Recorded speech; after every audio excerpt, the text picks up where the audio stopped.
From ashes and silence, life always rises, and on a small, fragile world circling a yellow sun, a new power awakened.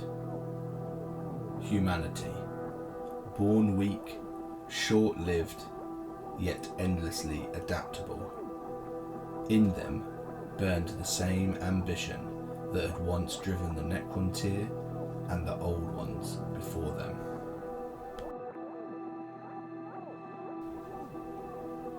In the early millennia, humanity rose from tribes to empires, from empires to a unified world.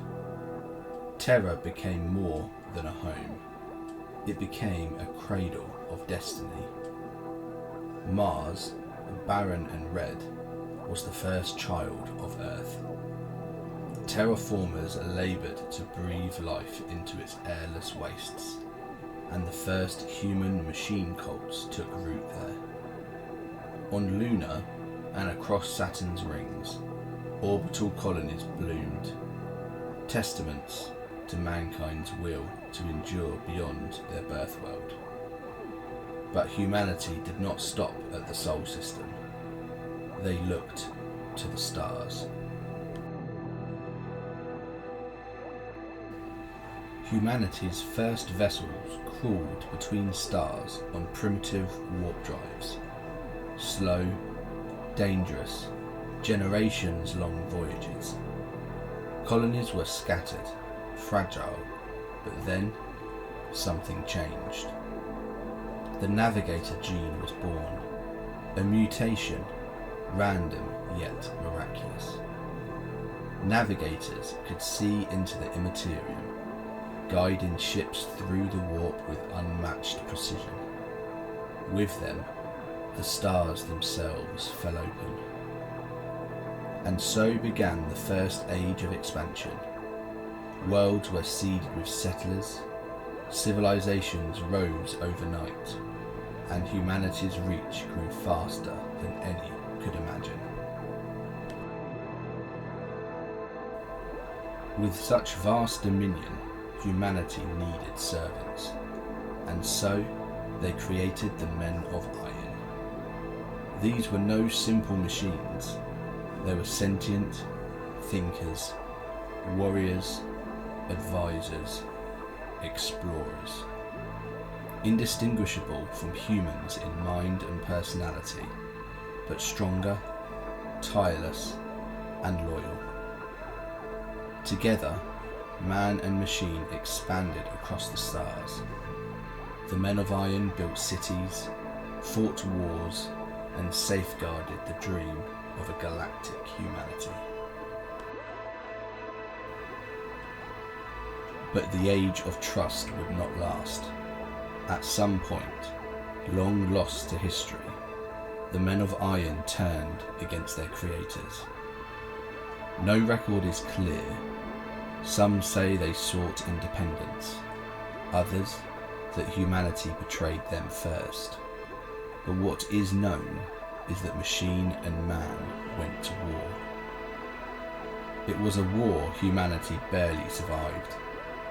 Entire colonies burned, worlds were sterilized with fire and virus bombs to root out the revolt. In the end, the Men of Iron were destroyed, or so it was believed. But in whispers, it is said not all were lost. In hidden vaults, fragments may yet remain, waiting. Yet even the greatest dream cannot survive without tools, and the greatest tool of all was the standard template construct.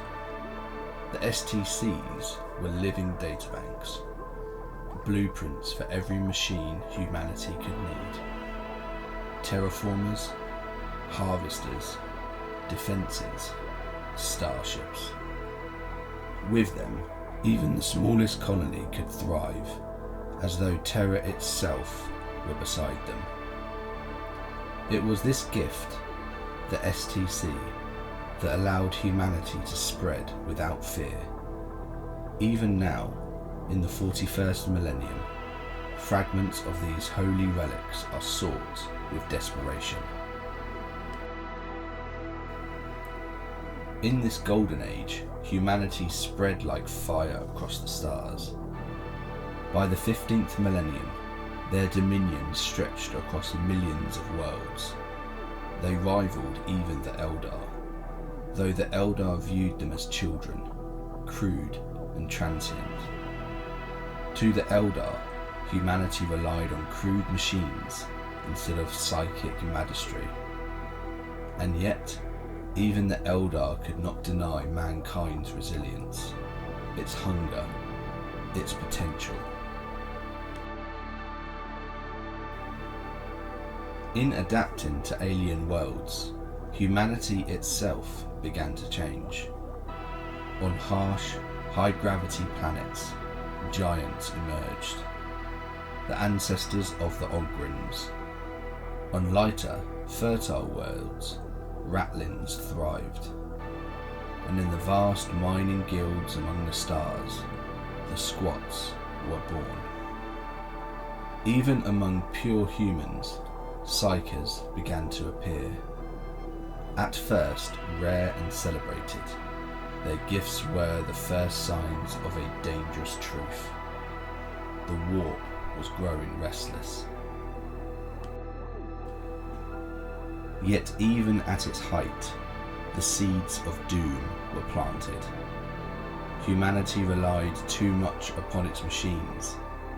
Its Psykers grew in number, unseen by most, but felt within the immaterium, and the warp was beginning to boil. For now, humanity ruled in light, but the shadows were already gathering. The rise of humanity was a story of triumph, of a young race ascending to rival gods.